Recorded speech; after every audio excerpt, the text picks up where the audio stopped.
ఈరోజు మన encounter news, నేను మీ కె విజయభాస్కర్.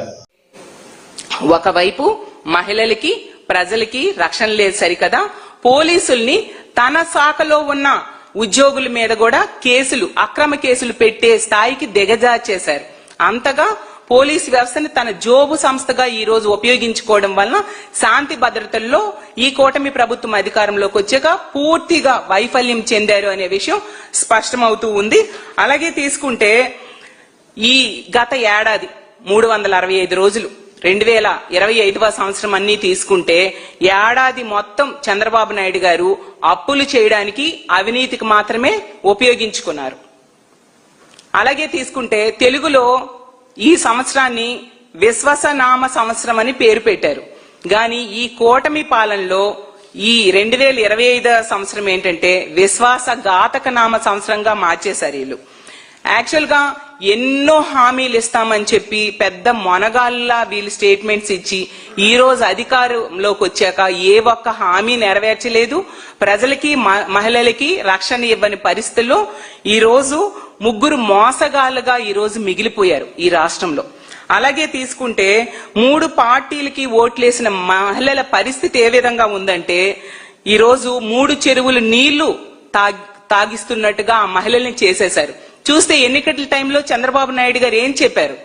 మిమ్మల్ని కోటీశ్వరుల్ని చేస్తాం, పారిశ్రామికవేత్తల్ని చేస్తాం, ఇంట్లో ఉంటే చాలు డబ్బులు వచ్చేట్టుగా చేస్తాం, అలాగే వర్క్ ఫ్రం హోమ్ ద్వారా నెలకి ₹1,00,000 వచ్చేట్టుగా చేస్తాను, 18 సంవత్సరాలు దాటితే మీకు నెలకి ₹1,500 వచ్చేట్టుగా చేస్తాను, 50 సంవత్సరాలు దాటితే చాలు బీసీ, ఎస్సీ, ఎస్టీ, మైనారిటీ మహిళలకి ₹4,000 పెన్షన్ ఇస్తాను, అలాగే ఉద్యోగం రాకపోతే నిరుద్యోగ భృతి ఇస్తానని ఇలా ఎన్నో హామీలు ఇచ్చి అధికారంలోకి వచ్చారు కదా.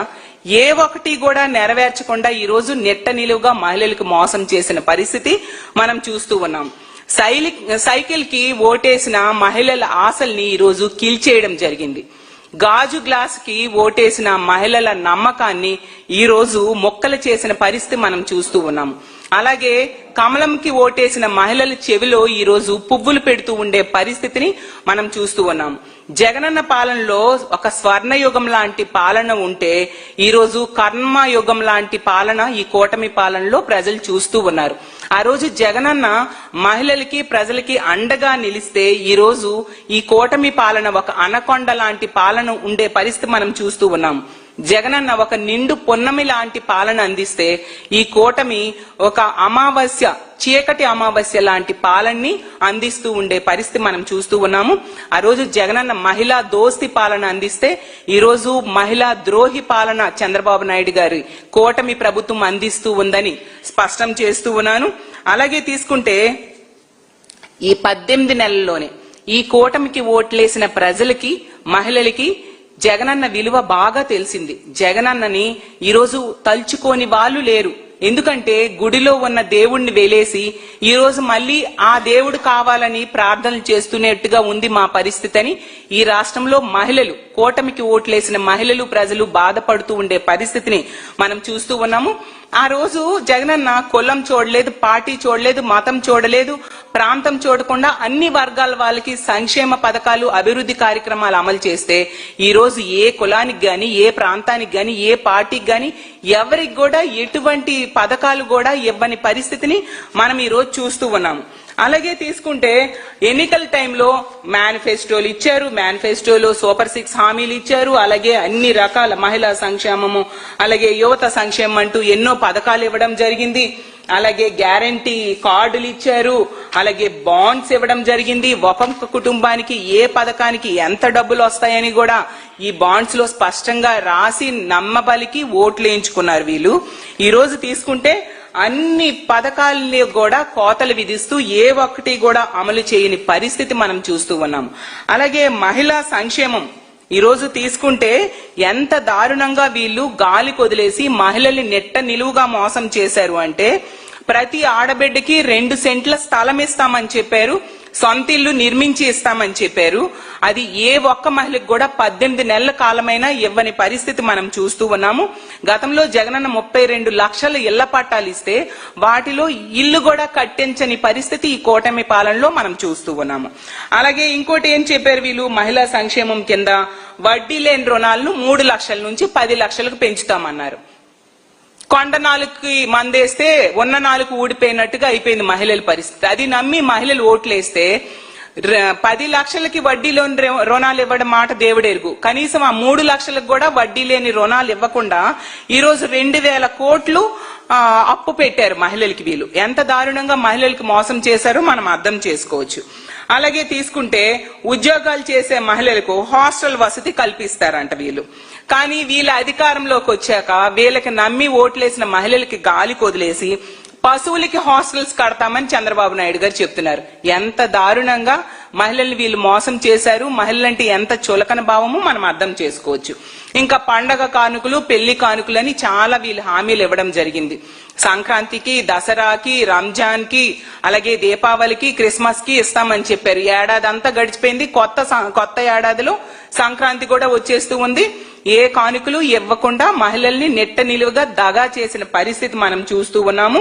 అలాగే తీసుకుంటే విద్యార్థినులకు కలలకు రెక్కలు పథకం ద్వారా రుణాలు ఇస్తాము అని చెప్పారు. ఈరోజు ఫీజు రియంబర్స్మెంట్ అమలు చేయక ఏ ఒక్క విద్యార్థినికి ఫీజు కట్టక వాళ్ళ జీవితాలు నాశనం అయ్యేట్టుగా వాళ్ళ భవిష్యత్ రెక్కల్ని విరిచేసే పరిస్థితిని వీళ్ళు ఈ కూటమి నాయకులు ఈరోజు చేస్తూ ఉండే పరిస్థితిని మనం చూస్తూ ఉన్నాం. అంత దారుణంగా మహిళల్ని నెట్ట నిలువుగా మోసం చేయడమే కాకుండా సూపర్ 6 హామీల్లో కూడా ఏ ఒక్కటి అమలు చేయకుండా మహిళల్ని నెట్ట నిలువుగా మోసం చేసిన పరిస్థితి మనం చూసాము. అమలు చేయలేదు సరికదా, పూర్తయిపోయాయని చెప్పి వీళ్ళు ఈ రోజు సిగ్గు లేకుండా సంబరాలు చేసుకుంటూ ఉండే పరిస్థితిని కూడా ఈ రాష్ట్ర ప్రజలు గమనిస్తూ ఉన్నారు. ఈ 18 నెలల కాలంలో తీసుకుంటే ప్రతి మహిళా నిరుద్యోగికి 3,000 చొప్పున, నెలకి 3,000 చొప్పున 54,000 నిరుద్యోగ భృతి వీళ్ళు బాకీ పడ్డారు. నిజంగా ఇది మోసం కాదా చంద్రబాబు నాయుడు గారు? ఇది దగా కాదా అని నేను అడుగుతూ ఉన్నాను. అలాగే 2 కోట్ల మంది మహిళలకి 27,000 చొప్పున, ఎందుకంటే నెలకి 1,500 రూపాయలు ఇస్తామని చెప్పారు. 27,000 రూపాయలు 18 నెలల్లో వీళ్ళు ఇవ్వకుండా దగా చేయడం జరిగింది. ప్రతి పిల్లాడి తల్లికి వందనం మొదటి ఏడాది ఎగ్గొట్టమే కాకుండా 2వ ఏడాది 2,000 కోత విధించడం జరిగింది. అంటే వీళ్ళు ఇచ్చింది 13,000, ఎగ్గొట్టింది 17,000 తల్లికి వందనం ద్వారా ప్రతి పిల్లాడి తల్లికి వీళ్ళు ఎగ్గొట్టి దగా చేయడం జరిగింది. అలాగే 16 రకాల ఆర్టీసీ బస్సుల్లో ఉచిత బస్సు శ్రీశక్తి పథకం అమలు చేయకుండా మహిళలకి దగా చేయడం జరిగింది. 50 ఏళ్లు పైబడ్డ బీసీ, ఎస్సీ, ఎస్టీ, మైనారిటీ మహిళలకు ఈ 18 నెలల్లో 70,000 రూపాయలు బాకీ పడి దగా చేయడం జరిగింది. 60 ఏళ్లు పైబడ్డ మహిళలకు కొత్త పెన్షన్ ఇవ్వకుండా ఈ రోజు 72,000 ఎగనామం పెట్టడం జరిగింది. అలాగే ఈ ఫీజు రియంబర్స్మెంట్ ఇవ్వకుండా ఎంత దారుణంగా నెట్ట నిలువుగా మోసం చేశారు. ఈ రోజు విద్యార్థుల జీవితాలు రోడ్డును పడే పరిస్థితిని ఈ కూటమి ప్రభుత్వం అధికారంలోకి వచ్చాక కల్పించడం జరిగింది. అలాగే తీసుకుంటే మెడికల్ కాలేజీల ప్రైవేటీకరణ ద్వారా ఈ రాష్ట్రంలో మహిళలకి, విద్యార్థులకి ఉచిత వైద్య విద్య, అలాగే దాని పక్కన ఉండే సూపర్ స్పెషాలిటీ హాస్పిటల్లో వైద్య సేవలు అందకుండా ఉచిత వైద్యం కూడా ప్రజలకు దూరం చేస్తూ ఎంత ఘోరంగా దగా చేశారో ఈ రాష్ట్ర ప్రజలందరూ కూడా గమనిస్తూ ఉన్నారు. ఆరోగ్యశ్రీని కూడా అటకెక్కించి ఆడబిడ్డలకు వైద్యాన్ని కూడా ఈ రోజు దూరం చేసిన దగాకోరు ప్రభుత్వం ఈ కూటమి ప్రభుత్వం అని తెలియజేస్తూ ఉన్నాను. ఎంత దారుణంగా ఇన్ని రకాలుగా మహిళల్ని, ప్రజల్ని మోసం చేసిన ముఖ్యమంత్రి చంద్రబాబు నాయుడు గారు, అలాగే దగా చేసిన ప్రభుత్వం ఈ కూటమి ప్రభుత్వం అని తెలియజేస్తూ ఉన్నాను. ఈ రోజు తీసుకుంటే ఈ రాష్ట్రాన్ని చంద్రబాబు నాయుడు గారు దోపిడీలో బంగ్లాదేశ్ కి బాబులా, శ్రీలంకకి చెల్లిగా ఈ రోజు మార్చేసిన పరిస్థితి మనం చూస్తూ ఉన్నాము. ఈ 18 నెలల కాలంలో 2,80,000 కోట్ల రూపాయలు అప్పులు చేయడం జరిగింది. పోనీ ఎంత అప్పులు చేశారు, పోనీ ఇచ్చిన హామీలు ఏమైనా అమలు చేశారా అంటే ఏ ఒక్క హామీ కూడా సరిగ్గా అమలు చేయలేదు సరికదా. ప్రజల రక్షణ గాలికి వదిలేసిన పరిస్థితి మనం చూస్తూ ఉన్నాము.